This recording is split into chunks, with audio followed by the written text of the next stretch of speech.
Did you watch RFK's confirmation hearing? Oh yeah. What'd you think? I didn't. No, I caught the part. I didn't get the second day because they were talking about the plane crash, which might be Yeah. another subject for us. Mhm. But I thought he did well.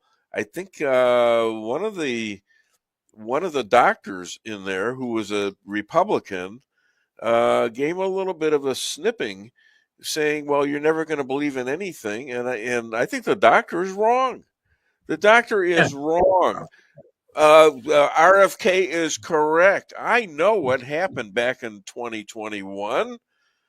I followed the reports from the CDS that said this thing is a nightmare, an It unproven is. nightmare. I'm not stupid. I got rid of my doctor in 21. So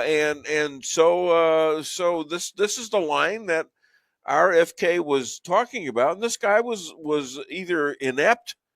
I think his name was Cassidy, inept or lying about it because he can't be that stupid. He's probably lying. I don't doubt that Am a I bit. wrong? The I part mean, that I was know I most know a little bit entertaining, about Dave, it.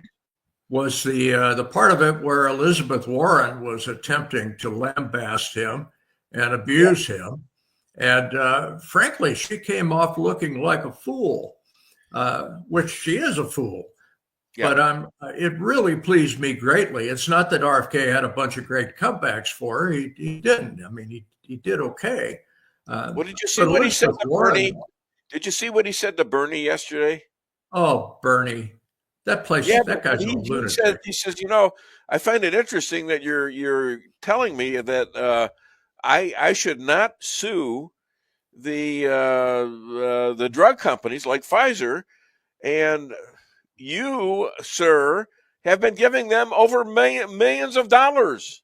Mhm. Okay, he said you can't say that about me, and he says I just said it. And oh man, that was great. I expect next time that Sanders and Warren and all those other people that are contributing to these drug companies be wearing a lab coat and a white thing with the name of the company on it. That would be appropriate. They are bought and paid for by Big Got Pharma. that. And it's killing millions of people.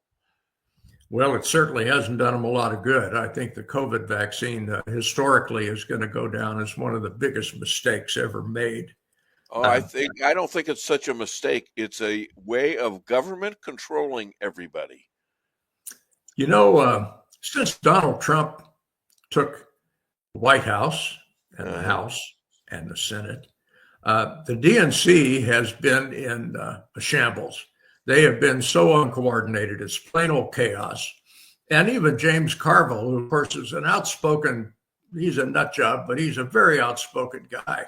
Uh, the DNC is trying to find a new chairman.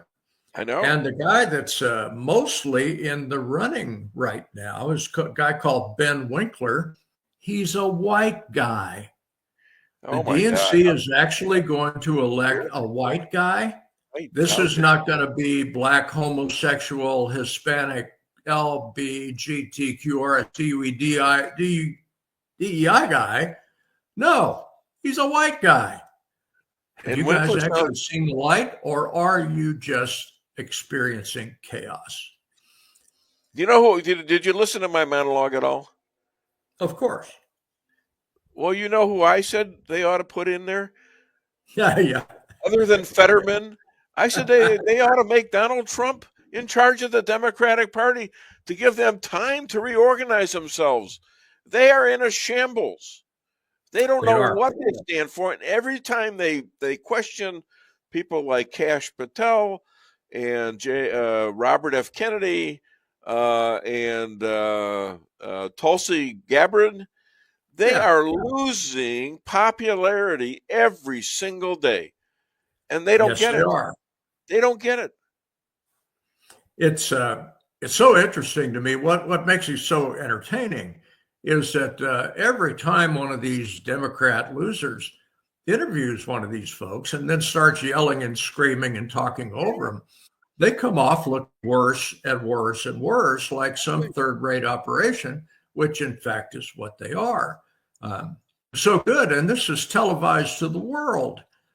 Glad to see it happening. It shows the weakness of the Democrat Party. And the weakness and the fear. Don't forget about the fear factor, because plenty of these guys are going to be up and they're going to be investigated.